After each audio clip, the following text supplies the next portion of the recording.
our channel Navy Academy. I am Jyoti and your chemistry educator. Last class में हमने thermodynamics start किया था, जिसमें हमने कुछ बेसिक टर्म्स ही उनको डिस्कस कर लिया था. साथ में हमने देखा था थर्मोडायनेमिक वेरिएबल. वहां पे हमने देखे थे टू टाइप के फंक्शन थे, state function and path function. Path function वो थे जो पाथ पर डिपेंड थे, और वो हमारे दो थे, हीट एंड वर्क, जिनको हमने लास्ट क्लास में डिस्कस कर लिया था. आज हम डिस्कस करेंगे स्टेट फंक्शन जो पाथ पर इंडिपेंडेंट होंगे.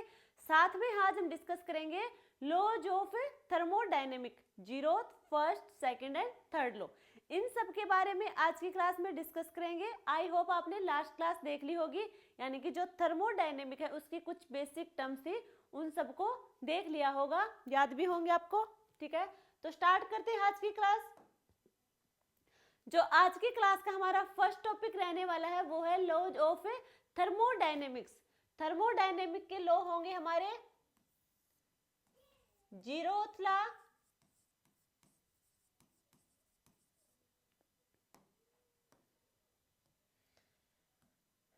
First law, second law and third law. इनके बारे में हम डिस्कस करेंगे. ये जो हमारे फोर टाइप के लॉ हैं, zeroth, first, second and third, इन लॉज के बारे में डिस्कस करेंगे. साथ में जो हमारे स्टेट फंक्शन है, पाथ इंडिपेंडेंट है, उनके बारे में हम बीच बीच में डिस्कस करते रहेंगे. तो स्टार्ट करते हैं हमारा फर्स्ट लॉ. फर्स्ट लॉ हमारा है जीरोथ लॉ ऑफ थर्मोडायनेमिक्स. देखो ये लॉ हमें क्या कहता है. देखो कोई बॉडी हमारे पास ए है, is in the thermal equilibrium with body C. क्या कह रहा है, ध्यान से देखो. यदि कोई बॉडी ए है, वो थर्मली इक्विलिब्रियम है बॉडी सी के. ये कह रहा है ये ओरल कि जो हमारी बॉडी ए है वो थर्मली इक्विलिब्रियम होगी बॉडी सी के. And body B is also in thermal equilibrium with body C. जो हमारी बॉडी बी होगी वो भी थर्मली इक्विलिब्रियम होगी सी के. ऐसा कहा हमारा जीरोथ लॉ ऑफ थर्मोडायनेमिक्स में. यानी कि क्या होगा, यदि ए इक्विलिब्रियम में है सी के साथ और बी है सी के साथ, तो क्या होंगे, ए और बी ये दोनों में भी क्या होंगे, इक्विलिब्रियम पोजीशन पे होंगे दोनों. यानी कि बॉडी ए थर्मली इक्विलिब्रियम होगी बॉडी बी के. ये हमारा है जीरोथ लॉ ऑफ थर्मोडायनेमिक्स, जिसमें सिंपली ये कहा है यदि बॉडी ए थर्मली इक्विलिब्रियम है बॉडी सी के, और यदि बॉडी बी थर्मली इक्विलिब्रियम है बॉडी सी के, तो ए और बी बॉडी दोनों भी हमारी थर्मली इक्विलिब्रियम होंगी एक दूसरे के साथ. सिर्फ यही कहा है. ठीक है, then A and B will be in thermal equilibrium with each other. ठीक है, देखो यदि हम बात करें ये थर्मल इक्विलिब्रियम क्या है, ये थर्मल इक्विलिब्रियम क्या है. देखो जो जीरोथ लॉ ऑफ थर्मोडायनेमिक्स है, मेनली ये लॉ बेस्ड होगा हमारा थर्मल इक्विलिब्रियम पे, बेस्ड ऑन थर्मल इक्विलिब्रियम. ठीक है, ये फर्स्ट पॉइंट है, याद रखना. जो हमारा जीरोथ लॉ ऑफ थर्मोडायनेमिक होगा वो बेस्ड होगा हमारा थर्मल इक्विलिब्रियम पे. ये थर्मल इक्विलिब्रियम क्या है, यदि हमारे पास दो बॉडीज हैं, कोई भी दो बॉडीज हैं इन थर्मल इक्विलिब्रियम पे, यानी कि their temperatures are equal and no heat flow between them. ये तो इसकी कंडीशन दे रखी है जीरोथ लॉ की. यानी कि यदि दो बॉडी थर्मल इक्विलिब्रियम पे है, यदि दो बॉडी यानी कि ए सी बी सी या फिर ए बी, ये एक दूसरे के थर्मल इक्विलिब्रियम पोजीशन पे है, यदि थर्मली इक्विलिब्रियम पे है, तो इसका मतलब है कि वहां पे जो टेम्परेचर होगा वो इक्वल होगा. दोनों बॉडी का टेम्परेचर इक्वल, यानी कि कोई हीट का फ्लो नहीं होगा. हीट का फ्लो होता हमेशा heat flow from high temperature to low temperature, high temperature to low temperature, ये होता हमारा हीट का फ्लो. अब यदि टेम्परेचर ही इक्वल है, यदि दोनों बॉडी का टेम्परेचर इक्वल है, तो हीट का फ्लो होगा ही नहीं. क्या होगा, हीट का वहां पे कोई फ्लो नहीं होगा. ये है इन दोनों की कंडीशन. अब देखो ये जीरोथ क्या है, zeroth because this law actually define temperature and should logically come before the first law. इन्होंने मेनली टेम्परेचर को डिफाइन किया है। देखो यदि हम बात करें जीरोथ लॉ कब आएगा, फर्स्ट लॉ से पहले आएगा, वही यहाँ बताया है कि कब आएगा, फर्स्ट लॉ से लॉजिकली पहले आएगा, ठीक है। Scientist added it later, scientist ने क्या किया था, बाद में इसे ऐड किया था, इसका नाम पड़ा जीरोथ, या फिर हम ऐसे भी से लिख सकते हैं, और इसने मेनली टेम्परेचर को डिफाइन किया है। इंपॉर्टेंस, यदि हम बात करें जीरोथ लॉ की इंपॉर्टेंस क्या है, फर्स्ट होगी इन्होंने टेम्परेचर का कॉन्सेप्ट दिया, सेकंड इन्होंने थर्मोमीटर को यूज करने के लिए अलाउ किया था कि हम टेम्परेचर को नापने के लिए थर्मोमीटर का यूज कर सकते हैं। Establish thermal equilibrium as a basis for measuring temperature, ये हमने डिस्कस किया है, ठीक है। देखो यदि हम एक बार फिर से रिवीजन करें जीरोथ लॉ का, जीरोथ लॉ में ये बताया गया है, मेनली बेस्ड है ये थर्मल इक्विलिब्रियम पे। इन्होंने कहा है यदि बॉडी ए थर्मली इक्विलिब्रियम पे है बॉडी बी के, बॉडी सी के सॉरी, ए सी के इक्विलिब्रियम पे है और बी भी सी के इक्विलिब्रियम पे है, तो body A B thermally equilibrium पे होगी बॉडी बी के साथ, ये हमने देखा था, बॉडी ए और बी भी थर्मली इक्विलिब्रियम पे होंगी। ये तो कहा जीरोथ लॉ ऑफ थर्मोडायनेमिक्स में। यदि हम एग्जांपल देखें, यदि हम इसका एग्जांपल देखें, हमने ले लिया a cup of tea, a cup of water, एक हमने ले लिया थर्मोमीटर, ठीक है। यदि हम देखें, यदि जो हमारी टी है उसमें हम थर्मोमीटर डाले, देखे टेम्परेचर में देखे, यदि थर्मोमीटर से टी का टेम्परेचर देखे, जो हमें टेम्परेचर मिल रहा है वही टेम्परेचर यदि हम वाटर के साथ देखें उसे थर्मोमीटर से, यदि दोनों का देखो टी के साथ थर्मोमीटर का टेम्परेचर देखा, मान लीजिए वो टी है, ठीक है, यदि वाटर के साथ थर्मोमीटर से टेम्परेचर देखें वो भी टी है, यानी कि दोनों टेम्परेचर क्या होंगे, सेम है, ठीक है। यदि दोनों टेम्परेचर क्या होंगे, सेम होंगे, या फिर कहेंगे वो थर्मली इक्विलिब्रियम पोजीशन पे होंगे।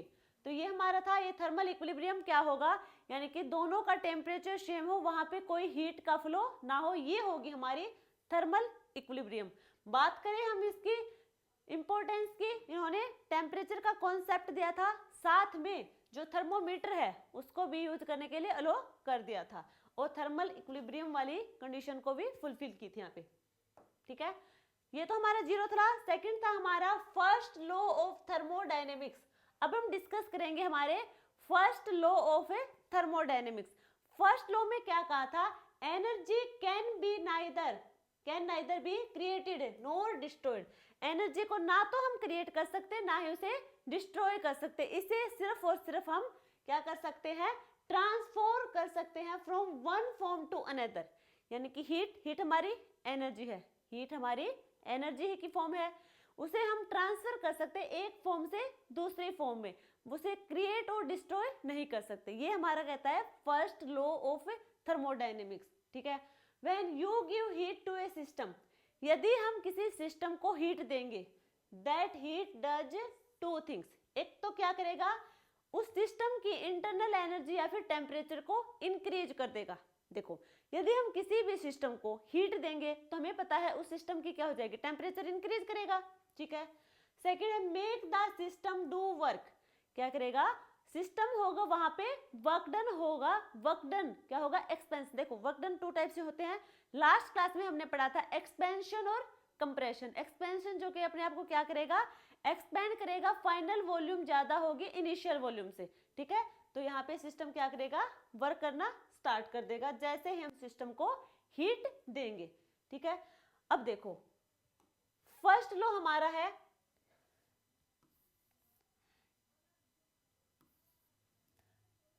U is equal to Q plus W।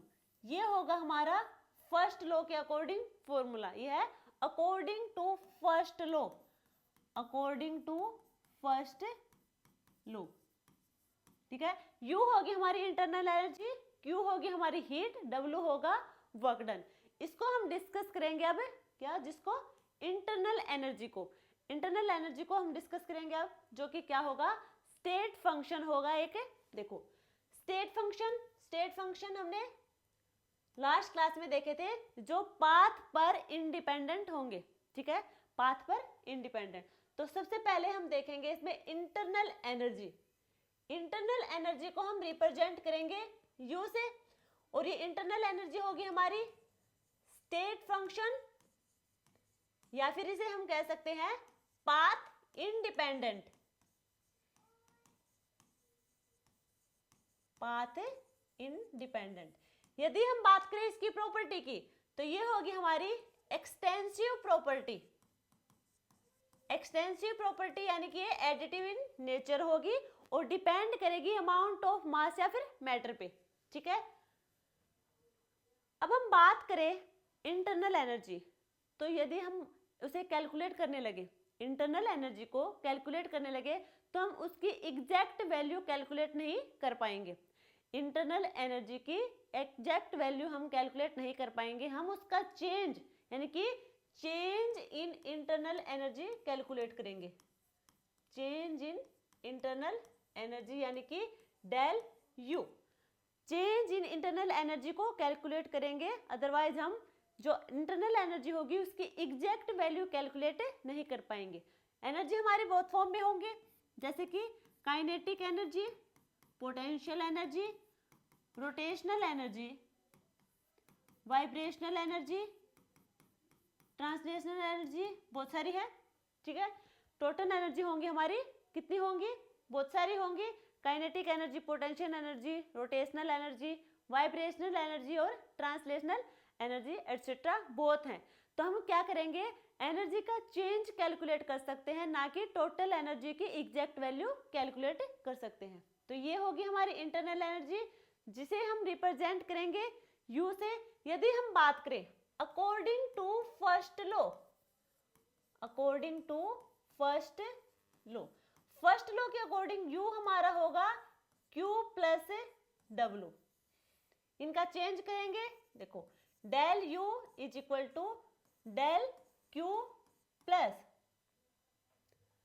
Del W।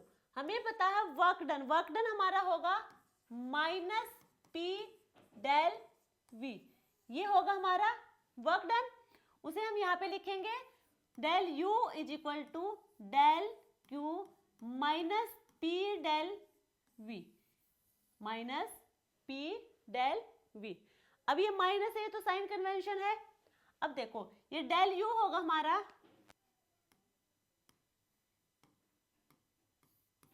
Change in internal energy, ठीक है। डेल Q, डेल Q होगी यहाँ पे heat absorb, heat absorb by the system, minus del minus P del V, ये हमारा क्या है, वर्क डन, जो कि होगा work done by the system. Work done by the system तो होगा हमारा नेगेटिव में। यदि हम करें work done on the system, work done by the system हमारा नेगेटिव में होगा, work done on the system यानी कि वो होगा हमारा पॉजिटिव में। ये हमारा साइन कन्वेंशन है, ये हमने लास्ट क्लास में डिस्कस कर लिया था। तो यहाँ पे होगा हमारा according to first law U is equal to Q plus W। यदि हम इनका चेंज देखेंगे तो del U is equal to del Q plus del W। ये डेल W ये क्या है हमारा वर्क डन, वर्क डन हमें पता होगा माइनस P डेल V, तो ये हमारा क्या होगा work done by the system, ठीक है। ये हमने देखी इंटरनल एनर्जी। यदि हम बात करें इंटरनल एनर्जी की, इंटरनल एनर्जी साइक्लिक प्रोसेस में, इंटरनल एनर्जी की हम साइक्लिक प्रोसेस में बात करें, देखो ये कैसी है, स्टेट फंक्शन। इंटरनल एनर्जी हमारी स्टेट फंक्शन है, यानी कि पाथ पे इंडिपेंडेंट है। यदि हम बात करें यहां से चली हमारी साइकिल, ये एनर्जी का फ्लो है, ठीक है, ये गई,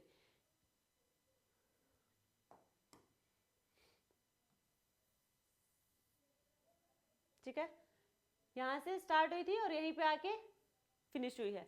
किसमें, एक साइक्लिक प्रोसेस में एनर्जी का फ्लो हुआ है।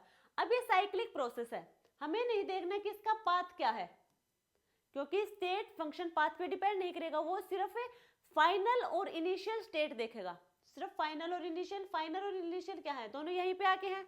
यानी कि साइक्लिक प्रोसेस में यदि हम बात करें इंटरनल एनर्जी की, चेंज इन इंटरनल एनर्जी हमारा होगा 0, चेंज इन इंटरनल एनर्जी हमारा 0 होगा। यदि हम बात करें, नेक्स्ट पेज है क्या, मिनट,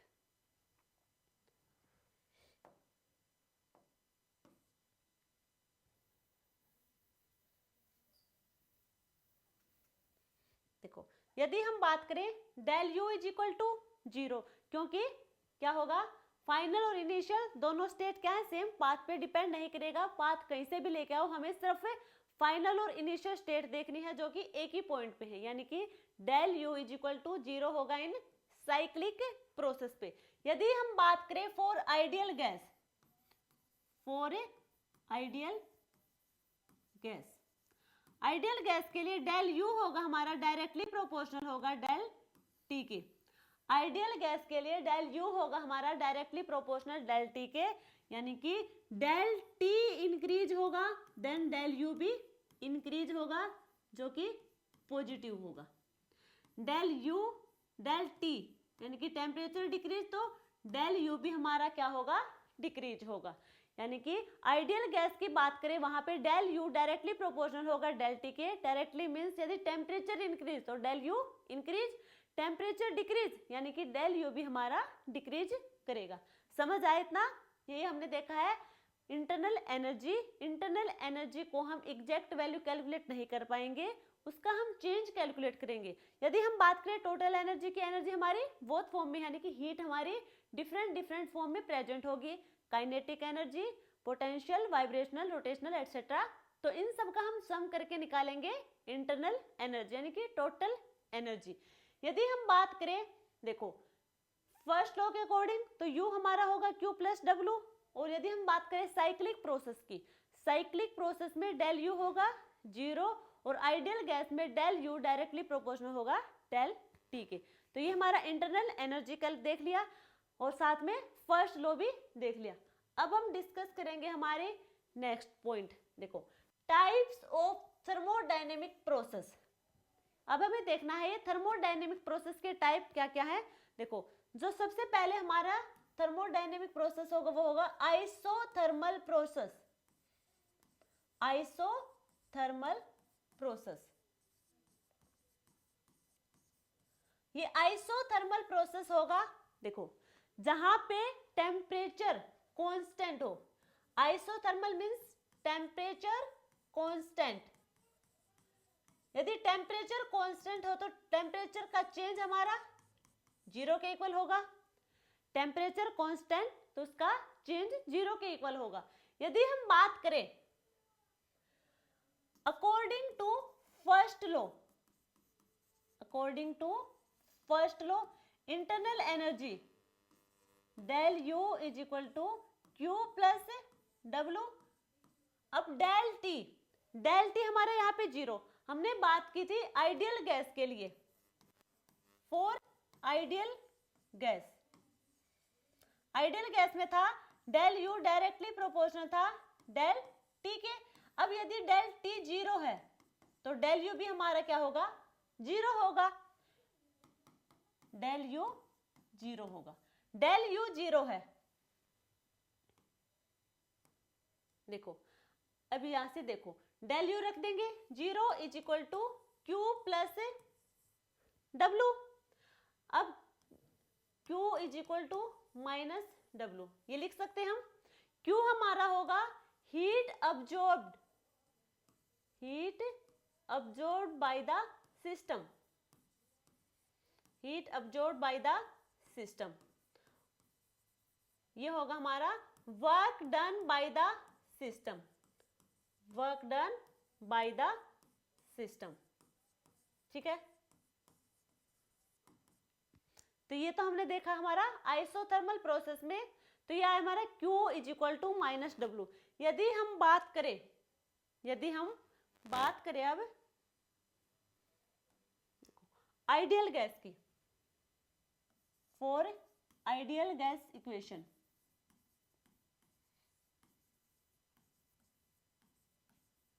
यदि आइडियल गैस इक्वेशन की बात करें तो P is equal to nRT। Ideal gas equation हमारा यही होगा, PV is equal to nRT। PV is equal to nRT। Isothermal process में T हमारा होगा कांस्टेंट, टेम्परेचर कांस्टेंट, यानी कि P is equal to constant, ये हमारी कांस्टेंट हो जाए। R हमारा कांस्टेंट है, n की वैल्यू हमने 1 या फिर कोई भी n की वैल्यू क्या होगी, कांस्टेंट। PV हमारा कांस्टेंट होगा। यदि हम V को इस साइड लेके जाएं तो क्या दिखाएगा, इनवर्सली प्रोपोर्शनल होगा प्रेशर के। वॉल्यूम इनवर्सली प्रोपोर्शनल होगा प्रेशर के, प्रेशर इनवर्सली प्रोपोर्शनल होगा वॉल्यूम के, ठीक है। यानी कि P इंक्रीज करेगा, वॉल्यूम हमारा डिक्रीज करेगा।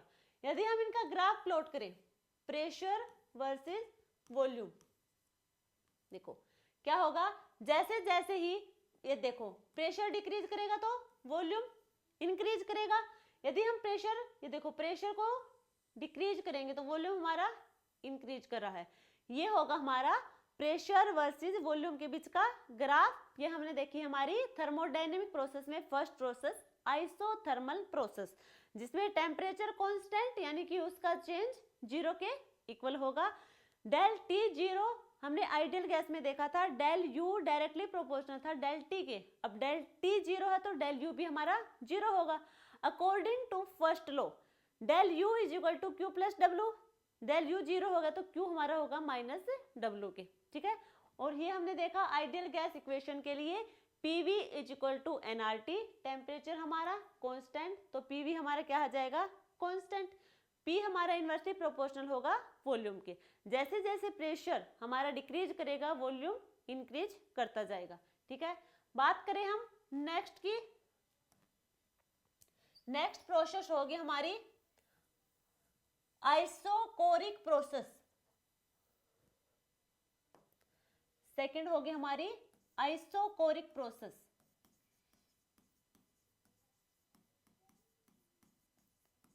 आइसोकोरिक प्रोसेस यानी कि वॉल्यूम कांस्टेंट, यहां पे होगी वॉल्यूम कांस्टेंट।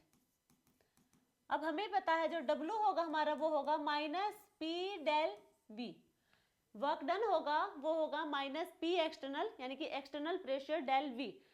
तो वॉल्यूम कांस्टेंट यानी कि डेल V, वॉल्यूम का चेंज होगा 0, डेल V यहाँ पे 0 होगी तो वर्क डन हमारा क्या हो जाएगा, 0 के इक्वल होगा।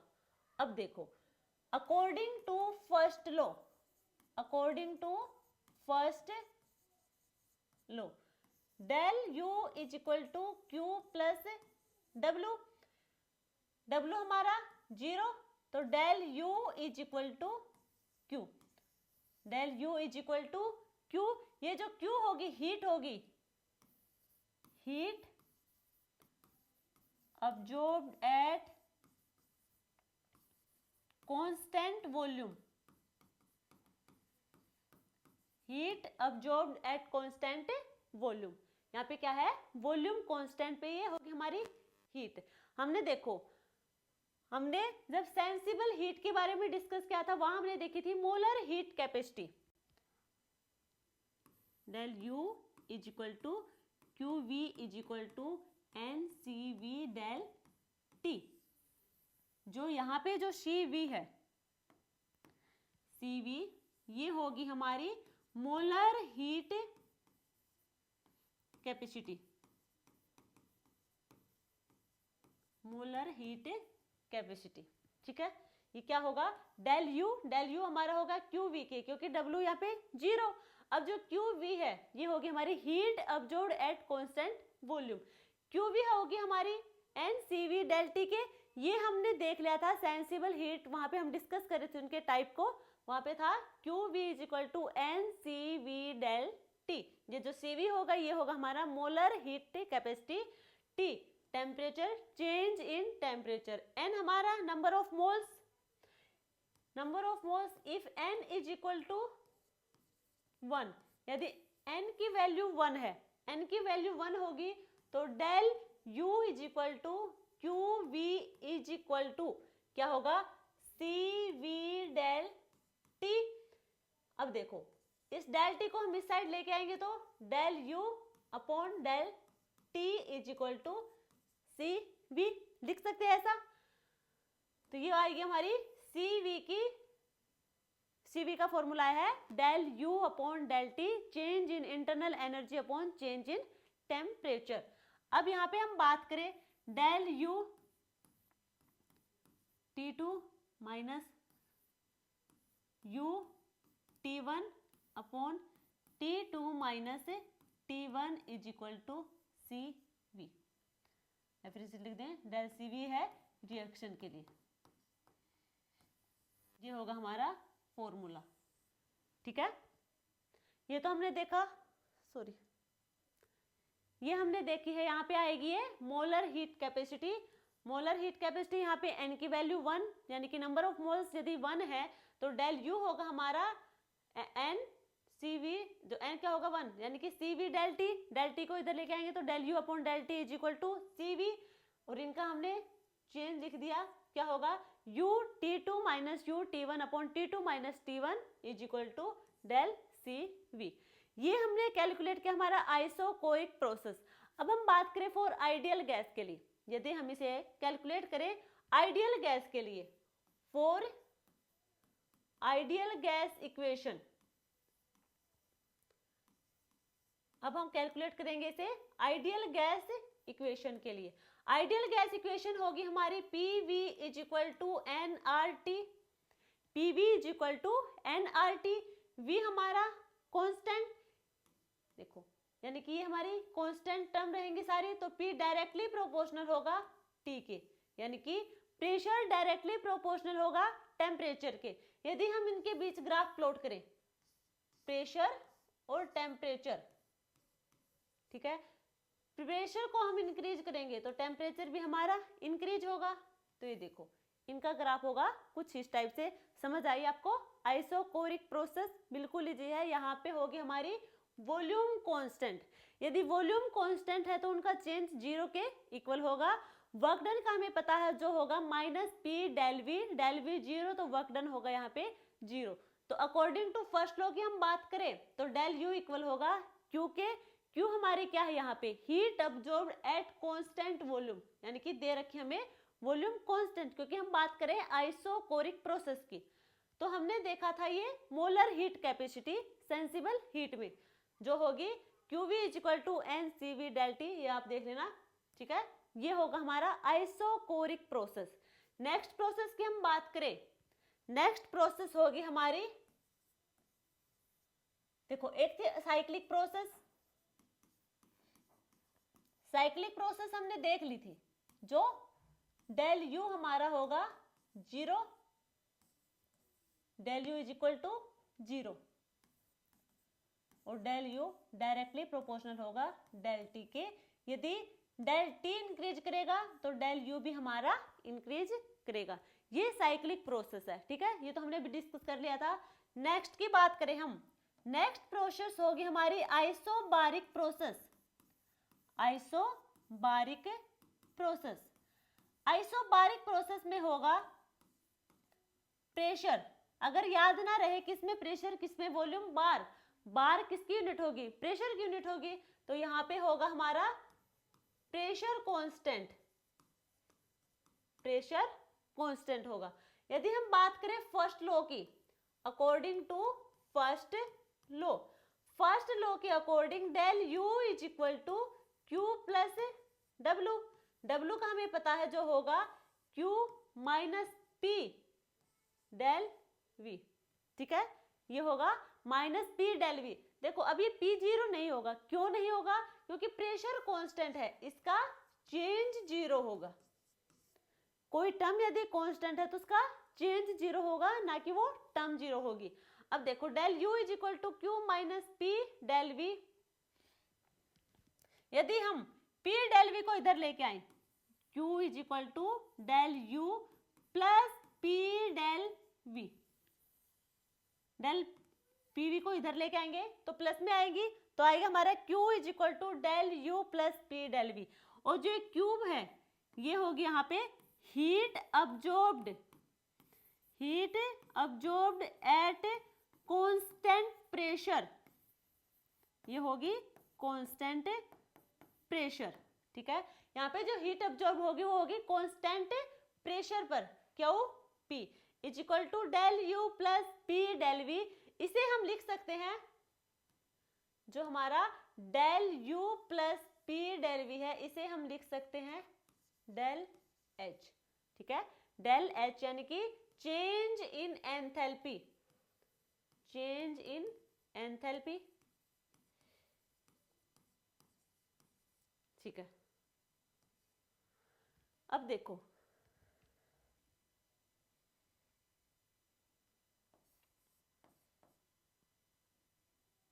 Change in enthalpy, del H is equal to del U plus P del B. ये है हमारा चेंज इन एंथैल्पी का फॉर्मूला, यहां से निकल के आ गया। तो यहाँ पे हमने देखा है आइसोबारिक प्रोसेस, यानी कि प्रेशर हमारा यहाँ पे कांस्टेंट रहेगा। यदि हम बात करें फर्स्ट लॉ की, फर्स्ट लॉ होगा हमारा del U is equal to Q plus W, W होगा हमारा वर्क डन जो होगा माइनस पी डेल बी।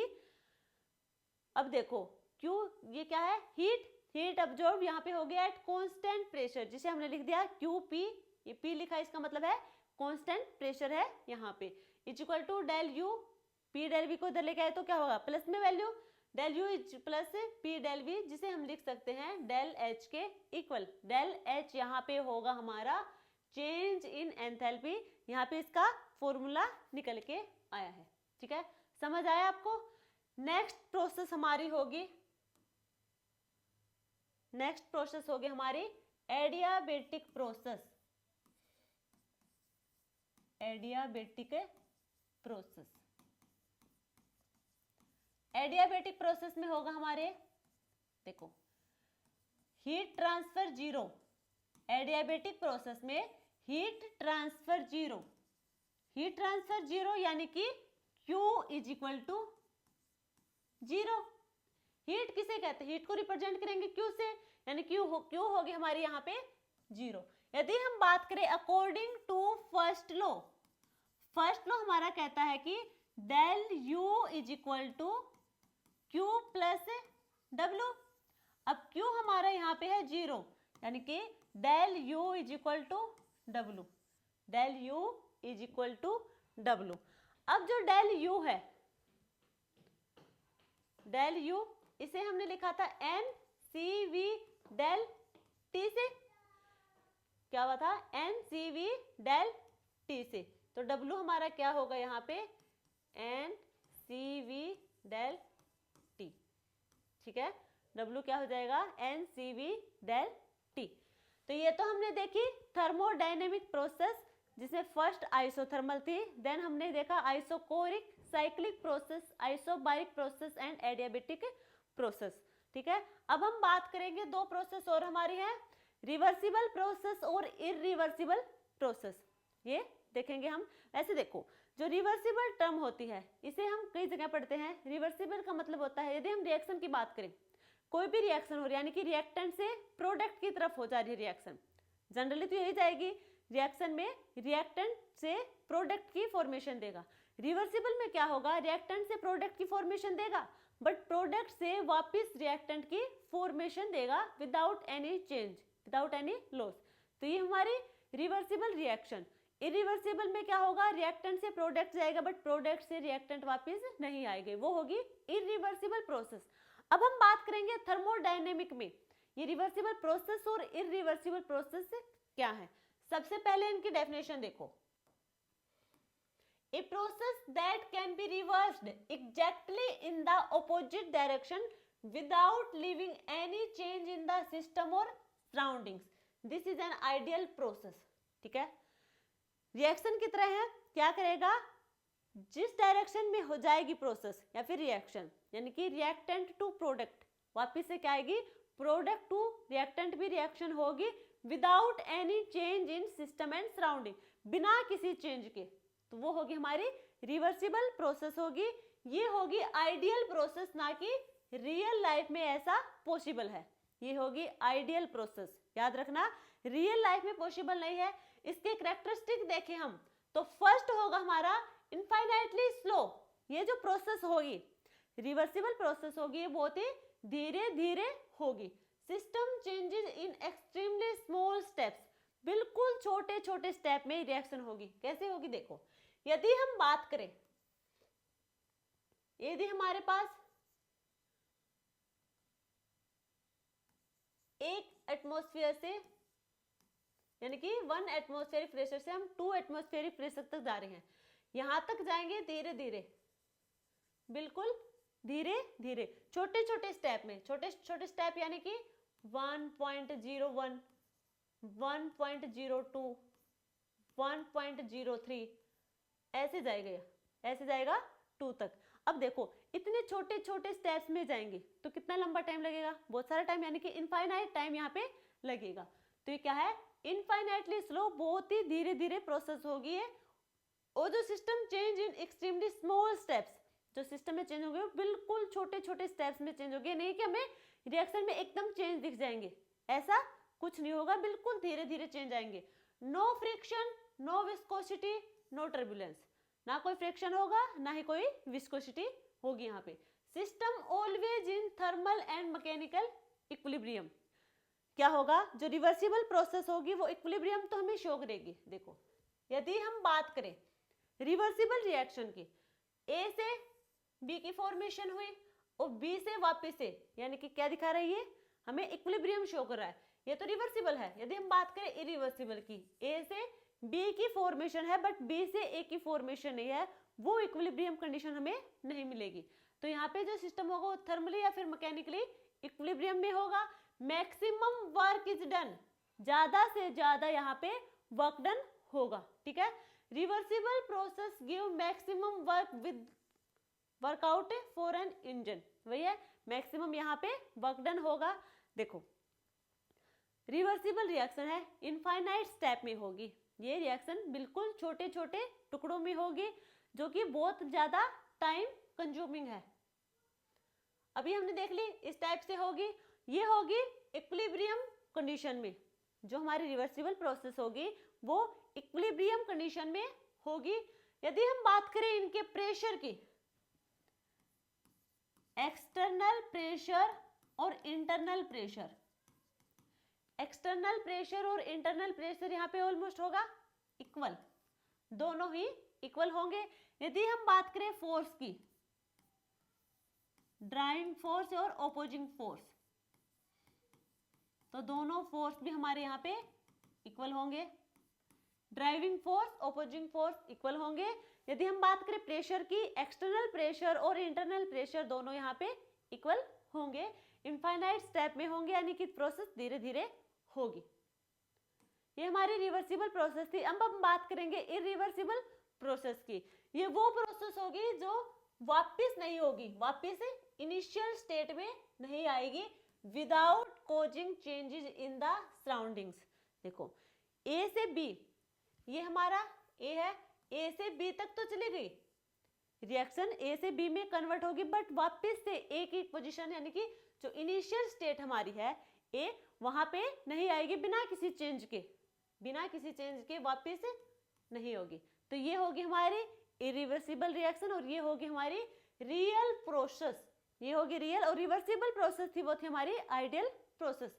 यदि हम बात करें कैरेक्टरिस्टिक की, तो ये होगी हमारी first process, involves friction viscosity, इसमें सब होगा, हीट का लॉस होगा। System not in equilibrium during the process, ये इक्विलिब्रियम में ना होके देखो इस टाइप से होगी।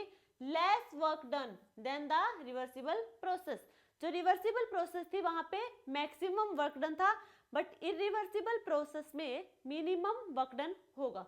एंट्रोपी इंक्रीज, एंट्रोपी को हम रिप्रेजेंट करेंगे एस से, यहाँ पे एंट्रोपी इंक्रीज करेगी प्लस सराउंडिंग, दोनों की क्या करेगी, एंट्रोपी इंक्रीज करेगी। यदि एंट्रोपी इंक्रीज करेगी यानी कि वो 0 से तो ज्यादा होगी, तभी किस में आएगी, पॉजिटिव वैल्यू में, यानी कि एंट्रोपी इंक्रीज करेगी हमारी सिस्टम और सराउंडिंग दोनों की, तो डेल एस यानी कि चेंज इन एंट्रोपी होगा हमारा 0 से ज्यादा, मोर देन 0। ये तो हमारे थे प्रोसेस। अब हम बात करेंगे फर्स्ट लॉ की लिमिटेशन की। जो हमने फर्स्ट लॉ देखा था, फर्स्ट लॉ हमारा मेनली डिपेंड था कंजर्वेशन ऑफ एनर्जी के। First law based on conservation of energy. First law के अकॉर्डिंग एनर्जी को ना तो हम क्रिएट कर सकते ना ही उसे डिस्ट्रॉय कर सकते, सिर्फ हम एनर्जी को ट्रांसफॉर्म कर सकते हैं वन फॉर्म से दूसरी फॉर्म में, one form to another form. ठीक है, इसकी कुछ लिमिटेशन थी, जो लिमिटेशन थी वो ये है, it does not tell the direction of process. देखो वो डायरेक्शन ऑफ प्रोसेस यानी कि प्रोसेस की डायरेक्शन वो नहीं बता पाया था। कैसे नहीं बता पाया था? देखो उन्होंने ये तो बता दिया हीट का फ्लो होगा, ये तो बता दिया कि हीट का फ्लो होगा, बट ये नहीं बता पाया कि हीट का फ्लो किस डायरेक्शन में होगा, हॉट टू कोल्ड होगा या फिर कोल्ड टू हॉट होगा। ठीक है, first law does not answer will heat flow from hot to cold और फ्रॉम कोल्ड टू हॉट, यानी कि उन्होंने ये तो बता दिया कि हीट का ट्रांसफर होगा, अब वो किधर होगा ये नहीं बताया कि हॉट से कोल्ड की साइड होगा या फिर कोल्ड से हॉट की साइड होगा, डायरेक्शन नहीं बता पाया वो। It only tells how much energy change, not which direction the process will naturally occur. Naturally किधर होगी? देखो यदि हम बाहर से कोई एक्सटर्नल प्रेशर लगाएं, यदि कोई एक्सटर्नल प्रेशर लगाएं तो डायरेक्शन उनकी चेंज कर सकते हैं, बट नेचुरली कैसी होगी? जो हीट का हमारा ट्रांसफर होगा वो नेचुरली किस डायरेक्शन में होगा वो भी ये नहीं बता पाया था। ये बताया था हाँ कि जो हमारी हीट होगी वो चेंज होगी, कितनी हीट चेंज होगी ये तो बता दी, ठीक है, बट किस डायरेक्शन में होगी ये नहीं बता पाया। फर्स्ट लिमिटेशन तो यही थी। सेकंड थी हमारी, it does not tell whether a process is spontaneous और नॉट, ये भी नहीं बता पाया।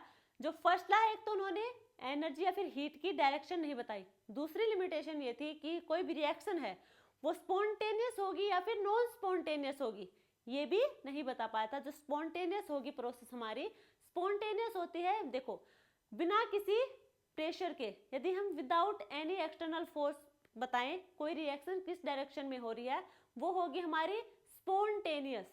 ठीक है, यानी कि वो नेचुरली हो रही है।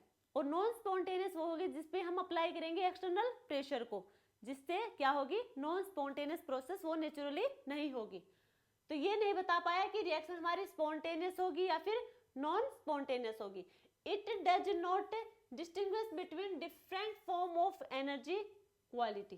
ठीक है, first law treats all energy forms equally.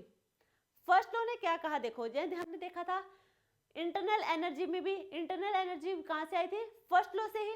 अब हम बात करें वहां जितनी भी एनर्जी थी सबको इक्वली ट्रीट किया था कि सारी की सारी एक जैसी फॉर्म में प्रेजेंट है। बट इन रियलिटी जैसे हीट और वर्क है, यदि हम बात करें, हीट हमारी क्या है? एनर्जी है, वर्क भी हमारी एनर्जी है। यदि हम इन दोनों एनर्जी की बात करें, यदि हम ये इक्वली नहीं है, देखो यदि हम बात करें 1 joule of work, 1 joule of work और 1 जूल ऑफ हीट, दोनों हमने सेम क्वांटिटी में ली है 1 जूल में, बट वर्क डन तो 100% यूजफुल होगा।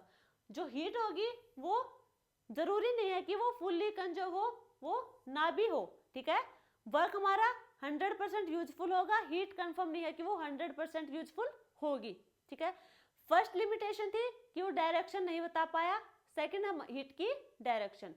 सेकंड हमारी है जो प्रोसेस हमारी या फिर रिएक्शन की बात करें स्पॉन्टेनियस है या फिर नॉन स्पॉन्टेनियस, ये भी नहीं बताया। थर्ड लिमिटेशन ये थी कि जितने भी एनर्जी है फर्स्ट लॉ ने सबको इक्वली माना था। उन्होंने क्या क्या था? सबको एक फॉर्म में देखा था कि इक्वली यूज होंगी इन सब का, बट ऐसा पॉसिबल नहीं है। तो ये तो हमने देखी फर्स्ट लॉ की लिमिटेशन। अब हम बात करेंगे नई टर्म जो हमारी स्टेट फंक्शन की होगी, वो होगी हमारी एंथैल्पी। एंथैल्पी, एंथैल्पी क्या होगी? ये हमारी स्टेट फंक्शन है। स्टेट फंक्शन यानी कि पाथ इंडिपेंडेंट एक्सटेंसिव प्रॉपर्टी होगी। एक्सटेंसिव प्रॉपर्टी यानी कि depends upon mass of, depends upon mass and matter, depends upon amount of mass and matter, ये होगी हमारी एक्सटेंसिव प्रॉपर्टी। साथ में एडिटिव इन नेचर होंगी। ठीक है, यहाँ पे एडिशन होगा इनके मैग्नीट्यूड का। एंथैल्पी हमने कैलकुलेट की थी फर्स्ट लॉ के अकॉर्डिंग, या फिर हम बात करें जब हमने प्रोसेस पढ़ी थी, कौन सी प्रोसेस पढ़ी थी हमने? एडियाबेटिक। सॉरी आइसोबारिक, आइसोबारिक में पढ़ी थी हमने del H is equal to del U plus P del V. अब हम बात करें इंजन, ये तो हमने चेंज देखा है। यदि हम बात करें, देखो एंथैल्पी, एंथैल्पी को हम रिप्रेजेंट करेंगे एच से, एंथैल्पी को रिप्रेजेंट करेंगे एच से। एच होगा हमारा U प्लस पी वी, ये होगा एंथैल्पी होगा हमारा U प्लस पी वी। यदि हम इनका चेंज देखें, del H is equal to del U plus del P और वी। अब देखो del H is equal to del U plus del P del V plus V del P. एक बार pressure का और एक बार वॉल्यूम का चेंज, पी डेल वी और वी डेल पी। यहां तक देखा। अब देखो यहां पे जो हमने देखी थी, हमने बात की थी आइसोबारिक प्रोसेस, आइसोबारिक प्रोसेस में देखी थी del H is equal to del U plus P del V, ये हमारे इक्वल था क्यू पी। ये हमारी थी heat absorbed, heat absorbed at constant pressure. क्या था? Heat absorbed at constant pressure. यदि हम बात करें प्रेशर कांस्टेंट है, यदि प्रेशर कांस्टेंट है यानी कि इसका चेंज जीरो के इक्वल होगा। Del P is equal to zero, del P zero, तो ये पूरी हमारी क्या हो जाएगी टर्म जीरो के इक्वल होगी। तो डेल एच होगा हमारा del U plus P del V, ये होगी हमारी enthalpy. Change in enthalpy is equal to del U plus P del V. अब देखो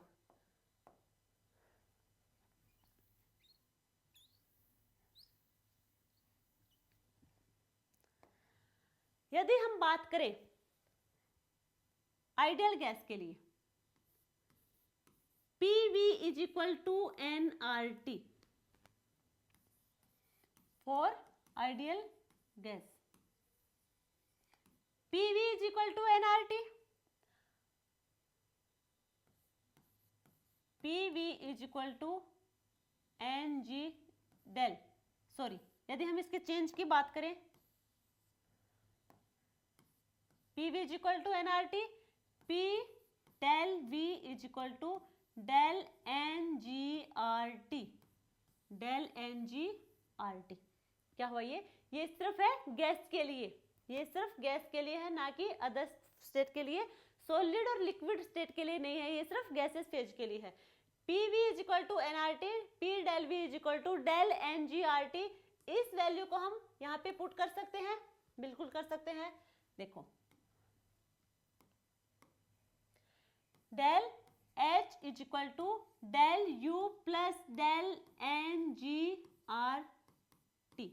ये आई हमारी change in enthalpy. Change in enthalpy है del U plus del NGRT, ये सिर्फ और सिर्फ गैस के लिए है, only for gases state, gases phase के लिए है, सॉलिड और लिक्विड के लिए नहीं होगी। जो ये होगी हमारी, ये होगी सॉलिड और लिक्विड तीनों के लिए, सॉलिड लिक्विड और गैसेस स्टेट के लिए। ये वाली है जो ये सिर्फ गैसेस स्टेट के लिए है। यदि हम बात करें, अब देखो यदि हम बात करें डेल NG, डेल NG यदि जीरो के इक्वल है, यदि हम बात करें डेल NG जीरो के इक्वल है, कब होगी जीरो के इक्वल? ये जीरो के इक्वल होगी del H is equal to del U। यदि डेल NG जीरो हुआ, ये जीरो तो पूरी टर्म जीरो, पूरी टर्म जीरो होगी, तो del H is equal to del U के रहेगा।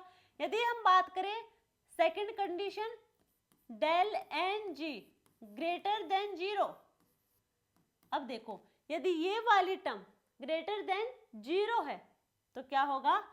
Del H greater than del U, del H की वैल्यू ज्यादा होगी डेल U से। यदि डेल NG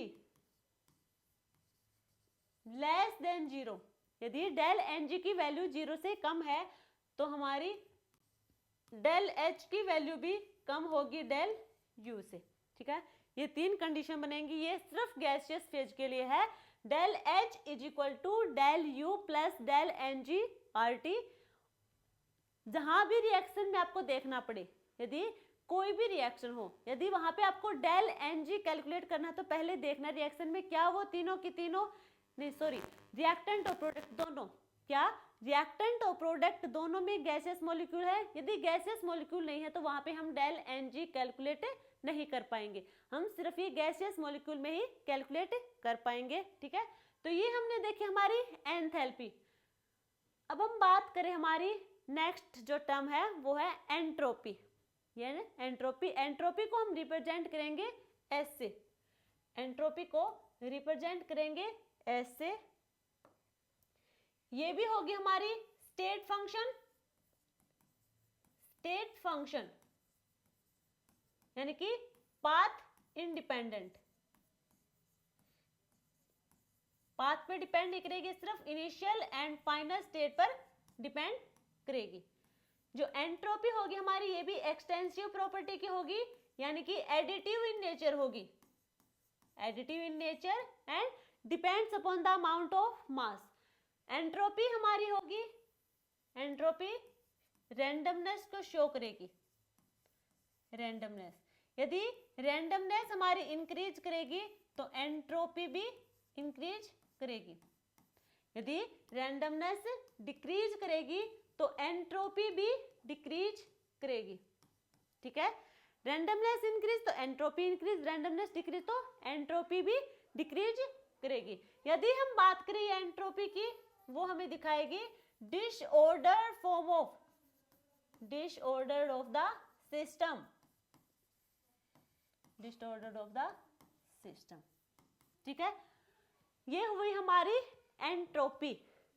अब देखो इसके एग्जाम्पल की बात करें, हम एंट्रोपी के एग्जाम्पल की हम बात करें, एंट्रोपी मेनली हमें डिसऑर्डर ऑफ द सिस्टम दिखाएगी।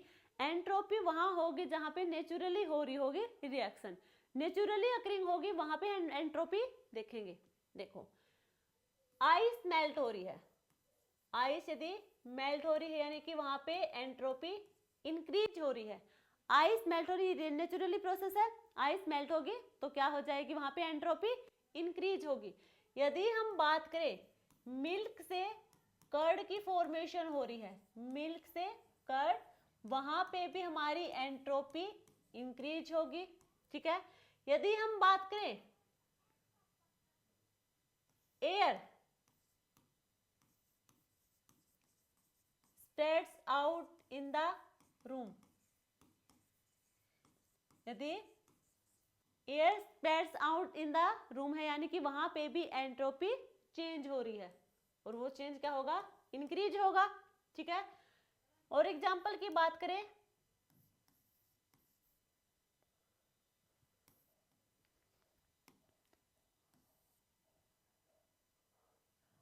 On boiling of egg, on boiling of egg क्या होगा, यहां पे भी एंट्रोपी हमारी इंक्रीज करेगी, ठीक है, due to denaturation, due to denaturation process take place, denaturation reaction takes place, यानी कि जो रिएक्शन नेचुरली होगी वहां पे एंट्रोपी इंक्रीज करेगी। यदि वो नेचुरली प्रोसेस नहीं हो रही है वहां पे एंट्रोपी हमारी डिक्रीज करेगी, ठीक है। एंट्रोपी हमें डिसऑर्डर फॉर्म दिखाएगी सिस्टम के और रैंडमनेस पे डिपेंड करेगी। यदि रैंडमनेस ज्यादा हो रही है वहां पे एंट्रोपी भी ज्यादा होगी, रैंडमनेस कम हो रही होगी वहां पे एंट्रोपी भी डिक्रीज होगी। अब हम बात करें रैंडमनेस की, रैंडमनेस कहाँ ज्यादा होगी, सॉलिड, लिक्विड या गैस स्टेट में। देखो ये हमारा सॉलिड फॉर्म में है, ठीक है। यदि हम बात करें लिक्विड की, यदि हम बात करें गैसियस मॉलिक्यूल्स की, ठीक है। इनमें से हम बात करें किसकी रैंडमनेस ज्यादा होगी, कौन रैंडमनेस यानी कि जो इजीली मूव कर पाए, तो यहाँ पे कौन करेगा, जो हमारे गैसियस मॉलिक्यूल होंगे वो इजीली मूव करेंगे। अब देखो इनकी रैंडमनेस ज्यादा होगी बाकी सबके बजाय, यानी कि जो गैसियस मॉलिक्यूल होंगे उनकी रैंडमनेस सबसे ज्यादा, देन लिक्विड की सॉलिड वाले क्लोजली पैक्ड है तो यहाँ पे रैंडमनेस यानी कि इनकी मूवमेंट इतनी इजीली नहीं होगी, तो यहाँ पे रैंडमनेस सबसे कम, तो वहां पे एंट्रोपी भी सबसे कम। ठीक है, ये तो हमारा है एंट्रोपी। अब देखो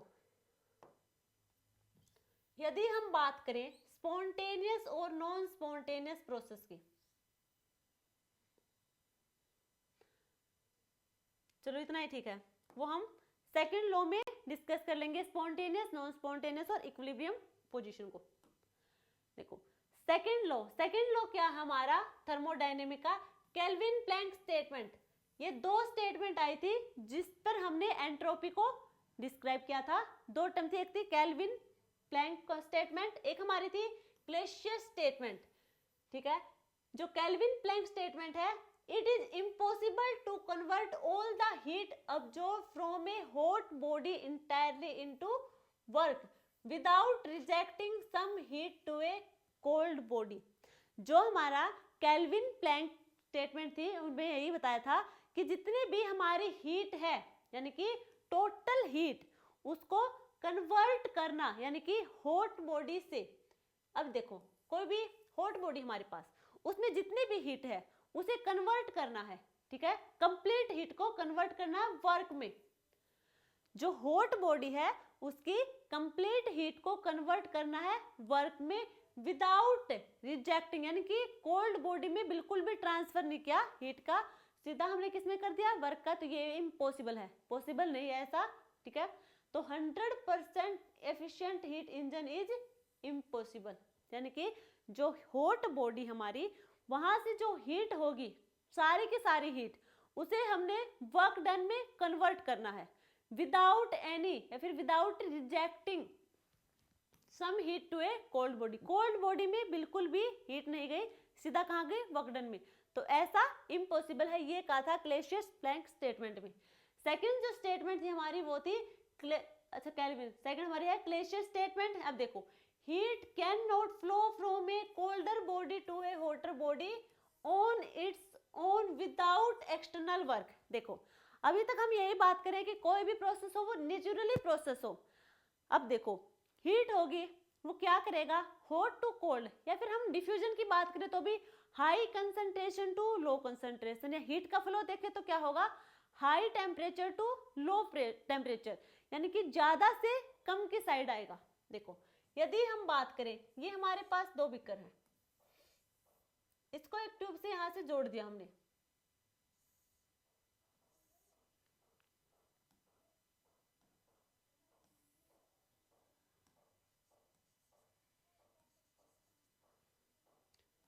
ठीक है, जोड़ दिया इसे। यदि हम बात करें इसकी वॉल्यूम इतनी है, जो हमारी ये ए ट्यूब है ये बी है, इसकी वॉल्यूम इतनी है और इसकी इतनी है। अब देखो हमें पता किधर से किधर जाएगी, हाई से लो की तरफ, हाई से हमेशा लो की तरफ ट्रांसफर होगा। ट्रांसफर कब रुकेगा, जब दोनों हमारे इक्विलिब्रियम या फिर सेम अमाउंट में आ जाएंगे। जैसे ही वो सेम अमाउंट में आ जाएंगे तो वहां पे क्या होगा, ट्रांसफर बंद हो जाएगा। ट्रांसफर वहां होगा जहां हाई से हमेशा लो की तरफ, चाहे वो टेम्परेचर की बात करें, चाहे वो हम प्रेशर की बात करें, किसी भी चीज की बात करें, तो वो क्या होगा हमेशा, या फिर कंसंट्रेशन की, वो होगी हाई कंसंट्रेशन या फिर हाई टेम्परेचर टू लो की साइड होगी हमेशा, नेचुरली यही होगा। इसने कहा था कि जो हमारी कोल्डर बॉडी होगी क्या होगा, कोल्डर बॉडी से हीट किधर नहीं जाएगी, हॉटर बॉडी की साइड, बिना किसी एक्सटर्नल वर्क के। यदि हम उस पर कोई एक्सटर्नल वर्क डालें या फिर एक्सटर्नल प्रेशर या फोर्स लगाएंगे तो कोल्ड बॉडी से हीट ट्रांसफर होगी हॉट बॉडी में, अदरवाइज ट्रांसफर नहीं होगी। ए रेफ्रिजरेटर नीड्स ए कंप्रेशर। देखो रेफ्रिजरेटर होगा उसमें क्या होगी, कोल्ड टू हॉट। अब heat flow is unnatural, naturally तो क्या होगा, हॉट से कोल्ड की साइड जाए, हीट का फ्लो हो हॉट से कोल्ड की साइड। बट हम बात करें रेफ्रिजरेटर की, वहां पे होगा कोल्ड से हॉट की तरफ, वहां पे हमें नीड होगी external work done, external work की। जो हमारा एक्सटर्नल वर्क होगा वो होगा हमारा कंप्रेशर, जो कि हीट को ट्रांसफर करेगा कोल्ड टू हॉट बॉडी। ठीक है, ये तो हमारा था केल्विन प्लैंक स्टेटमेंट, जिसमें कहा था जितनी भी हमारी हॉट बॉडी में, देखो हीट का फ्लो तो हमने देख लिया हाई टू लो, ये तो हम अभी तक पढ़ते आ रहे थे कि high temperature to low temperature की साइड हमारा हीट का फ्लो होगा। केल्विन जो प्लैंक था उनकी स्टेटमेंट कह रही थी कि जितनी भी हमारी हॉट बॉडी में हीट होगी वो सारी की सारी ट्रांसफर हो जाएगी वर्क में, बट वो विदाउट एनी क्या होता, विदाउट एनी रिजेक्टिंग, यानी कि कुछ भी अमाउंट है कोल्डर बॉडी में न जाए। तो ऐसा तो पॉसिबल नहीं है, कुछ तो कोल्डर बॉडी में भी जाएगी। नेक्स्ट स्टेटमेंट आई थी क्लेशियस की कि कोल्डर से होटर में नहीं जाएगी, होटर बॉडी से कोल्डर बॉडी में हीट का फ्लो होगा। यदि हम इसका रिवर्स करवा रहे हैं, यानी कि कोल्ड बॉडी से हॉट बॉडी में हम ट्रांसफर करवा रहे हैं हीट का, तो हमें एक्सटर्नल वर्क की नीड होगी। जैसे एग्जांपल है रेफ्रिजरेटर में, वहां पे जो एक्सटर्नल वर्क होगा वो होगा हमारा कंप्रेशर का। ठीक है, देन हमारी कोल्ड बॉडी से हॉट बॉडी में हीट ट्रांसफर होगी। तो ये हमारा था सेकंड लॉ। जो हमने एंट्रोपी को डिस्कस किया है, जो हमने एंट्रोपी को डिस्कस किया है वो सेकंड लॉ से ही हमारी मिली हमें एंट्रोपी। एंट्रोपी हमें मिली है सेकंड लॉ से ही। देखो यदि हम बात करें इनके फेज चेंज की, देखो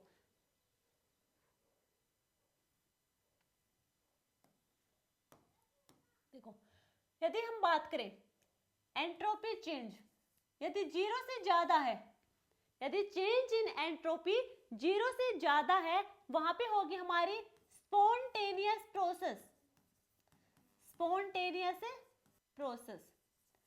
यदि चेंज इन एंट्रोपी हमारी 0 से कम है, वहां होगी नॉन स्पॉन्टेनियस प्रोसेस।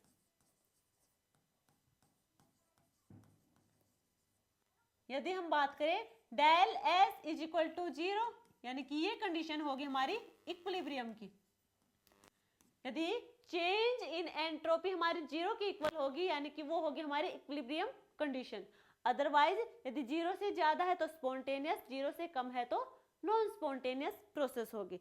अब हम बात करें इनके फेज की, फेज चेंज कैसे होंगे। देखो फर्स्ट हम बात करें, यदि हम सॉलिड फेज से लिक्विड फेज में जाएं, हम यहाँ पे बात करें हैं फेज चेंज की, तो सॉलिड फेज से लिक्विड फेज में जाएंगे तो कैसे जाएंगे, वहां पे हम क्या देंगे, हीट। जो हीट होगी वो होगी हमारी, यानी टेम्परेचर होगा 0 डिग्री सेल्सियस, जिसे हम कहेंगे मेल्टिंग पॉइंट, यानी कि 0 डिग्री सेल्सियस पे सॉलिड फेज चेंज होना स्टार्ट हो जाएगा लिक्विड फेज में, जिसे हम कहेंगे, जो वो फेज चेंज हुआ है किसके थ्रू हुआ है, वो हमारा फ्यूजन के थ्रू, उस प्रोसेस को हम कहेंगे फ्यूजन प्रोसेस। यानी कि सॉलिड फेज से कन्वर्जन हुआ है किसमें, सॉलिड फेज का लिक्विड फेज में एट 0 डिग्री सेल्सियस पे, या फिर बात करें 0 केल्विन पे, तो उस प्रोसेस को हमने नाम दिया है फ्यूजन। बात करें वेपोराइजेशन, इसमें होगा लिक्विड फेज, लिक्विड फेज का चेंज होगा गैसेस में। अब जो यहाँ पे, यानी कि यदि हम बात करें 100 डिग्री सेल्सियस, यानी कि बॉइलिंग पॉइंट पे लिक्विड फेज से गैसेस फेज में चेंज हुआ, और इस प्रोसेस को क्या कहेंगे, कौन सी प्रोसेस, जिसमें लिक्विड फेज चेंज हो रहा है गैसेस फेज में, उस प्रोसेस को हम कहेंगे वेपोराइजेशन, वेपोराइजेशन। यदि हम बात करें ट्रांजिशन, यदि हम बात करें ट्रांजिशन, एक बात और, जो हमारा डेल एस होगा, यानी कि चेंज इन एंट्रोपी होगी, वो होगी हमारी del H upon T. Del S is equal to del H upon T, यानी कि डेल एच यानी कि change in enthalpy, del S change in entropy, T होगा हमारा टेम्परेचर, और इक्वल होगा ये हमारे क्यू अपॉन टी के भी, क्यू होगी हमारी हीट। अब देखो यदि सिस्टम होगा, देखो हम बात करें डेल एस सिस्टम, सिस्टम की बात करेंगे तो डेल एच होगा सिस्टम अपॉन टी भी सिस्टम का। यदि हम बात करें डेल एस सराउंडिंग की, तो डेल एच भी हमारा यहाँ पे सराउंडिंग का होगा, टेम्परेचर भी सराउंडिंग का। यदि हम बात करें डेल एस टोटल, यदि हम टोटल की बात करेंगे तो वो होगा del S system plus del S surrounding, del S system plus del S surrounding, ठीक है, ये हो यहाँ पे। और ट्रांजिशन हुआ, ट्रांजिशन क्या होगा, del S transition upon is equal to del H transition upon temperature, और टेम्परेचर भी होगा वो होगा ट्रांजिशन, तो ये होगी ट्रांजिशन हमारी, ठीक है। ये हमने देखे हमारे फेज चेंज एंट्रोपी के, जो एंट्रोपी में जो चेंज होंगे तो वो किस फेज के दौरान होंगे, तो वो हमने फेज चेंज देखे हैं यहाँ पे। अब देखो यदि हम बात करें इस लॉ ऑफ थर्मोडायनेमिक, जो हमारा थर्ड लॉ ऑफ थर्मोडायनेमिक होगा, इसमें क्या होगा, the entropy of a perfectly crystalline substance becomes zero at absolute zero temperature, यानी कि 0 केल्विन पे। देखो यदि हम बात करें एंट्रोपी परफेक्ट क्रिस्टलाइन की, एंट्रोपी की बात करें किसकी, परफेक्ट क्रिस्टलाइन की, 0 के इक्वल होगी कब, एब्सोल्यूट 0 टेम्परेचर पे, यानी कि टेम्परेचर यहाँ पे 0 केल्विन। यदि हम बात करें इम्परफेक्ट की, ऐसे इम्परफेक्ट क्रिस्टलाइन की, जो इम्परफेक्ट क्रिस्टलाइन होगा वो 0 के इक्वल नहीं होगा, टेम्परेचर 0 पे। तो जो क्रिस्टलाइन, जो परफेक्टली क्रिस्टलाइन होगा उसकी एंट्रोपी 0 के इक्वल होगी एट 0 टेम्परेचर पे, ठीक है। इम्परफेक्ट क्रिस्टलाइन की एंट्रोपी 0 के इक्वल नहीं होगी। A perfectly crystalline solid has only one possible arrangement of particle, सिर्फ एक ही अरेंजमेंट पॉसिबल है पार्टिकल की, कोई रैंडमनेस नहीं होगा यहाँ पे, ना ही कोई डिसऑर्डर होगा, एंट्रोपी होगी यहाँ पे 0, यहाँ पे एंट्रोपी 0 होगी, ना कोई रैंडमनेस ना ही कोई disordered form of energy, because entropy means disordered and at absolute 0 disordered is 0। समझ आया। जो हमारा थर्ड लॉ ऑफ थर्मोडायनेमिक है, इन्होंने कहा है यदि हम बात करें जो परफेक्टली क्रिस्टलाइन होगा उसकी एंट्रोपी 0 होगी एट 0 टेम्परेचर पे, 0 केल्विन पे, ठीक है, 0 होगी। अब ये देखो इसकी सिर्फ एक अरेंजमेंट पॉसिबल है, ना वहां पे हम रैंडमनेस देखेंगे ना ही वहां पे कोई डिसऑर्डर देखेंगे। क्यों नहीं देखेंगे, क्योंकि जो एंट्रोपी है वो खुद ही क्या है, रैंडमनेस है और डिसऑर्डर्ड फॉर्म ऑफ एनर्जी है, सिस्टम है। अब वो खुद ही रैंडमनेस और क्या होगी, डिसऑर्डर फॉर्म में है, तो वो एंट्रोपी क्या है यहाँ पे 0 है। अब क्या ही फर्क पड़ता है कि रैंडमनेस या फिर डिसऑर्डर फॉर्म में हो, तो क्या होगी, एब्सोल्यूट 0 ही होगी, वो 0 डिग्री सेल्सियस या फिर 0 केल्विन पे एंट्रोपी। बात करें हम नेक्स्ट, देखो perfect crystal, all atoms are arrange perfectly. जो हमारे परफेक्ट क्रिस्टल होते हैं वो हमेशा परफेक्टली अरेंज होते हैं, उनमें कोई डिफेक्ट नहीं होता, ओनली 1 माइक्रोस्टेट इज पॉसिबल। तो यहाँ पे जो एंट्रोपी होगी वो 0 होगी, यानी कि यहाँ पे कोई रैंडमनेस नहीं होगी, कोई डिसऑर्डर्ड फॉर्म नहीं होगी, सिर्फ एक परफेक्ट क्रिस्टलाइन स्ट्रक्चर होगी, वहां पे एस हमारा 0 के इक्वल होगा, कोई डिफेक्ट वहां पे पॉसिबल नहीं है। Entropy can not be negative since at absolute 0 S 0 है, 0 मिनिमम से मिनिमम है, ठीक है। यदि देखो क्या है यहाँ पे एस 0, एस या तो 0 होगी या फिर इससे ज्यादा क्या हो सकते हैं, वो मैक्सिमम हमारी पॉजिटिव वैल्यू में जा सकते हैं, ना कि नेगेटिव वैल्यू में। थर्ड लॉ के अकॉर्डिंग बात करें क्या है, एस हमारी 0 होगी, एस 0 तो मिनिमम वैल्यू है, इससे ज्यादा हो सकते हैं पॉजिटिव में ना कि नेगेटिव में, ठीक है। यदि हम बात करें गिव्स फ्री एनर्जी, गिव्स फ्री एनर्जी यानी कि G is equal to H minus T S, G is equal to H minus T S, गिव्स फ्री एनर्जी को रिप्रेजेंट करेंगे हम G से। G होगा हमारा गिव्स फ्री एनर्जी, H होगा एंथैल्पी, T टेम्परेचर, S होगा हमारा एंट्रोपी।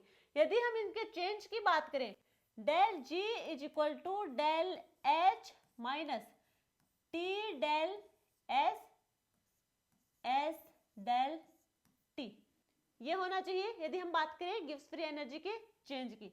बट यहाँ देखो टेम्परेचर हम क्या होगा, कांस्टेंट, टेम्परेचर कांस्टेंट, तो डेल टी हमारा होगा 0, ओवरऑल हमारा हो जाएगा ये 0। तो del G is equal to del H minus T del S, ये होगा del G is equal to del H minus T del S. अब हम यहाँ पे बात करें इनके केस की बात करें तो change in Gibbs free energy, change in enthalpy, change in entropy. हमने कहा था जो हमारी डेल एस हमारी कंडीशन थी, हमने एंट्रोपी में देखी थी, फर्स्ट कंडीशन थी यदि डेल एस 0 से ज्यादा है क्या होगा, वो स्पॉन्टेनियस प्रोसेस होगी। यदि 0 से कम है वो होगी हमारी नॉन स्पॉन्टेनियस प्रोसेस। यदि हम बात करें del S is equal to 0, यानी कि ये कंडीशन होगी हमारी इक्विलिब्रियम की। ये तो हमारा था किसमें, ये हमारी कंडीशन थी एंट्रोपी की। यदि हम बात करें change in Gibbs free energy की तो इसका रिवर्स होगा। रिवर्स क्यों होगा, पहले ये देखो, del G is equal to minus T del S, यानी कि माइनस क्या है यहाँ पे साइन माइनस, यानी कि डेल एस और डेल जी ये क्या होंगे, इनवर्स होंगे एक दूसरे के। डेल एस यानी कि ग्रेटर देन 0, तो यहाँ पे डेल जी लेस देन 0 होगा, तब स्पॉन्टेनियस प्रोसेस होगी, यानी कि डेल जी की नेगेटिव वैल्यू होगी। देखो यदि हम बात करें डेल एस की, ये हम आगे केस डिस्कस करेंगे वहां पे देख लेंगे, एक बार फिर भी देख ले मोटा मोटी। यदि डेल एस 0 से ज्यादा है, डेल एस 0 से ज्यादा यानी कि पॉजिटिव वैल्यू, यदि ये वैल्यू पॉजिटिव है, पॉजिटिव नेगेटिव ओवरऑल क्या होगी, ये ओवरऑल होगी हमारी नेगेटिव वैल्यू, तो डेल जी आएगी हमारी नेगेटिव, तब वो प्रोसेस हमारी स्पॉन्टेनियस प्रोसेस होगी। तो डेल जी नेगेटिव होगी, डेल एस पॉजिटिव होगी, देन हमारी प्रोसेस होगी स्पॉन्टेनियस। यदि हम बात करें डेल एस 0 से कम है, यानी कि डेल एस हमारी नेगेटिव हो, यदि डेल एस की वैल्यू नेगेटिव, यहाँ क्या है नेगेटिव, नेगेटिव और नेगेटिव, ओवरऑल हमारी होगी पॉजिटिव, यानी कि डेल जी पॉजिटिव, यानी कि डेल जी ग्रेटर देन 0 यानी कि पॉजिटिव। इक्विलिब्रियम पे दोनों ही 0 होंगे, डेल जी भी 0 होगा, डेल एस भी 0 होगा। ये हमारी है गिब्स फ्री एनर्जी। यदि हम बात करें इनके केस की, गिब्स फ्री एनर्जी के केस की बात करें, देखो हमने देखा है डेल जी नेगेटिव होगा, यानी कि प्रोसेस होगी हमारी स्पॉन्टेनियस प्रोसेस। यदि डेल जी पॉजिटिव होगी तो प्रोसेस होगी हमारी नॉन स्पॉन्टेनियस। इसकी केस देखते हैं हम, जो फर्स्ट केस होगा डेल जी होगा हमारा, वो होगा del H minus T del S, ये होगी हमारी गिव्स फ्री एनर्जी। देखो फर्स्ट केस की बात करें हम, फर्स्ट केस की बात करें, यदि डेल एच और डेल एस दोनों ही 0 से कम हो, डेल एच और डेल एस दोनों की वैल्यू ही 0 से कम हो, तो क्या होगी, देखो del G is equal to del H minus T del S, 0 से कम यानी कि नेगेटिव, ये क्या होगी नेगेटिव, डेल एच भी होगी हमारी नेगेटिव। नेगेटिव और नेगेटिव यदि हम इसकी बात करें, नेगेटिव और नेगेटिव ओवरऑल हमारी ये क्या होगी पॉजिटिव, पॉजिटिव और नेगेटिव ओवरऑल हमारी क्या आएगी नेगेटिव। तो ओवरऑल हमारी जो वैल्यू होगी डेल जी की वो होगी नेगेटिव, यानी कि डेल जी होगी हमारी 0 से कम, डेल जी होगी 0 से कम, यानी कि प्रोसेस होगी स्पॉन्टेनियस प्रोसेस।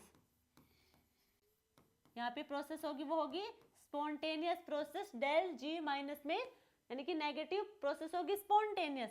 ये जो स्पॉन्टेनियस प्रोसेस होगी ओवरऑल यहाँ पे क्या है पॉजिटिव वैल्यू, और यहाँ पे नेगेटिव पॉजिटिव नेगेटिव नेगेटिव, तो हमारी जो प्रोसेस हुई वही स्पॉन्टेनियस। सेकंड केस की बात करें हम, यदि डेल एच तो 0 है बट डेल एस 0 से ज्यादा है। सेकंड केस हमारा डेल एच 0, डेल एस 0 से ज्यादा और डेल एच 0 से कम। देन क्या होगा, del G is equal to del H minus T del S. 0 से ज्यादा यानी कि वैल्यू पॉजिटिव, 0 से कम यानी कि वैल्यू होगी हमारी नेगेटिव। अब देखो पॉजिटिव और नेगेटिव, ओवरऑल हमारी वैल्यू होगी पॉजिटिव नेगेटिव नेगेटिव और नेगेटिव, टोटल हमारी क्या होगी फिर ओवरऑल नेट वैल्यू आएगी पॉजिटिव में। डेल जी होगी हमारी पॉजिटिव, डेल जी पॉजिटिव यानी कि डेल जी की वैल्यू होगी 0 से ज्यादा, डेल जी की वैल्यू होगी 0 से ज्यादा। तो ये हमारी होगी non spontaneous process, non spontaneous process, ठीक है, नॉन स्पॉन्टेनियस प्रोसेस। नेक्स्ट होगा हमारा जो केस होगा वो होगा डेल एच 0 से ज्यादा, डेल एस भी 0 से ज्यादा। अब यहां पे हम बात करें del G is equal to del H minus T del S. देखो डेल एच 0 से ज्यादा यानी कि पॉजिटिव, एस भी 0 से ज्यादा यानी कि पॉजिटिव, पॉजिटिव नेगेटिव, ओवरऑल हमारी होगी वैल्यू नेगेटिव, पॉजिटिव और नेगेटिव इनकी होगी नेगेटिव, यानी कि डेल जी की नेट वैल्यू होगी नेगेटिव में, यानी कि प्रोसेस होगी स्पॉन्टेनियस प्रोसेस। फोर्थ केस होगा वो देखो, फोर्थ केस में हम देखेंगे डेल एच 0 से ज्यादा और डेल एस 0 से कम। ये हमारी फोर्थ केस है। डेल जी होगा हमारा वो होगा del H minus T del S, del H 0 से ज्यादा यानी कि वैल्यू होगी पॉजिटिव, डेल एस 0 से कम यानी कि वैल्यू होगी हमारी नेगेटिव नेगेटिव नेगेटिव, ये होगी हमारी पॉजिटिव और ये हमारी पॉजिटिव पॉजिटिव पॉजिटिव यानी कि ओवरऑल हमारी वैल्यू होगी पॉजिटिव। तो ये होगी हमारी नॉन स्पॉन्टेनियस प्रोसेस। क्या होगी? Non spontaneous process. कुछ गड़बड़ की क्या? ये हमारी थी स्पॉन्टेनियस प्रोसेस, ये होगी हमारी नॉन स्पॉन्टेनियस, ये होगी नॉन स्पॉन्टेनियस और ये होगी स्पॉन्टेनियस। यानी कि डेल जी की वैल्यू, यदि डेल जी की वैल्यू नेगेटिव है तो स्पॉन्टेनियस, पॉजिटिव है तो नॉन स्पॉन्टेनियस। ये है गिव्स फ्री एनर्जी के केस, स्पॉन्टेनिटी के केस। यदि हम बात करें स्टैंडर्ड गिव्स फ्री एनर्जी, स्टैंडर्ड गिव्स फ्री एनर्जी होगा उसे हम रिप्रेजेंट करेंगे डेल जी नोट से, यानी फिर हम कहिए तो क्या होगा? चेंज होगा। स्टैंडर्ड गिव्स फ्री एनर्जी को रिप्रेजेंट करेंगे जी नोट से। देखो यदि हम बात करें इसके फॉर्मूला की, del G is equal to del G naught plus R T L N K Q, या फिर बात करें Q C L N Q C. अब यहाँ पे जो टर्म दिया पहले वो देखो, डेल जी ये होगा चेंज इन गिव्स फ्री एनर्जी, ये होगा चेंज इन गिव्स free energy. Del G naught होगा वो होगा चेंज इन स्टैंडर्ड गिव्स फ्री एनर्जी, स्टैंडर्ड गिव्स फ्री एनर्जी। और हमारा कांस्टेंट टेम्परेचर क्यू सी, ये होगा रिएक्शन क्वोशेंट,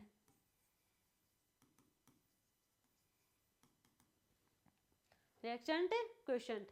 यदि हम बात करें इक्विलिब्रियम पोजीशन पे, यदि हम बात करें at equilibrium condition, at equilibrium condition पे, इक्विलिब्रियम कंडीशन पे हमें पता है del G is equal to 0। अभी देखा था हमने इक्विलिब्रियम कंडीशन पे डेल जी जीरो होगा, यदि जीरो से ज्यादा था तो नॉन स्पॉन्टेनियस, जीरो से कम था तो स्पॉन्टेनियस, वो जीरो पे होगी, यानी कि जीरो है तो वो है इक्विलिब्रियम कंडीशन पे। यदि डेल जीरो है, डेल जी जीरो है, यदि ये वैल्यू हमने जीरो रखी तो zero is equal to del G naught plus R T L N K equilibrium. अब हम बात करें हैं इक्विलिब्रियम की, तो ये होगा हमारा इक्विलिब्रियम कांस्टेंट। अब देखो यदि हम इस पूरी टर्म को इधर लेके जाएं तो नेगेटिव में del G naught is equal to minus R T L N K equilibrium, ये होगा जो हमारी स्टैंडर्ड गिव्स फ्री एनर्जी होगी, वो होगी हमारी are T L N K equilibrium, negative sign होगा वहां पे, ठीक है। तो ये हमने यहाँ तक पढ़े हमारे लॉ ऑफ थर्मोडायनेमिक, साथ में हमने हमारे स्टेट फंक्शन थे उनको भी डिस्कस कर लिया है। आज की क्लास में इतना ही, नेक्स्ट क्लास में हम थर्मोकेमिस्ट्री के बारे में डिस्कस करेंगे, देन हमारी चैप्टर कंप्लीट हो जाएगा, मेरी तरफ से कंप्लीट हो जाएगा, आपकी तरफ से भी जरूर करना इस चैप्टर को कंप्लीट। छोटा है, ज्यादा बड़ा नहीं है, सिर्फ नाम ही बड़ा है इसका, चैप्टर छोटा सा है, ठीक है। 3 क्लास में कंप्लीट हो जाएगा, क्वेश्चन करवाएंगे उसके बाद हम, यानी कि थर्मोकेमिस्ट्री के बाद जो क्लास होगी वहां पे हम करवाएंगे नीट पीवाईक्यू और जेईई मेंस के पीवाईक्यू। जैसे ही जो हमारे 11th क्लास की केमिस्ट्री कंप्लीट हो जाएगी, देन हम स्टार्ट करेंगे हमारी 12th क्लास की केमिस्ट्री। इन दोनों की केमिस्ट्री कंप्लीट होने के बाद हम जेईई एडवांस के पीवाईक्यू भी सोल्व करवाएंगे यहाँ पे। देन तब तक के लिए जितना करवा रहे हैं उतना कीजिए, बाकी आप जो कर रहे हैं वो तो कर ही रहे हैं। तो वीडियो अच्छी लगे तो लाइक शेयर एंड सब्सक्राइब करना।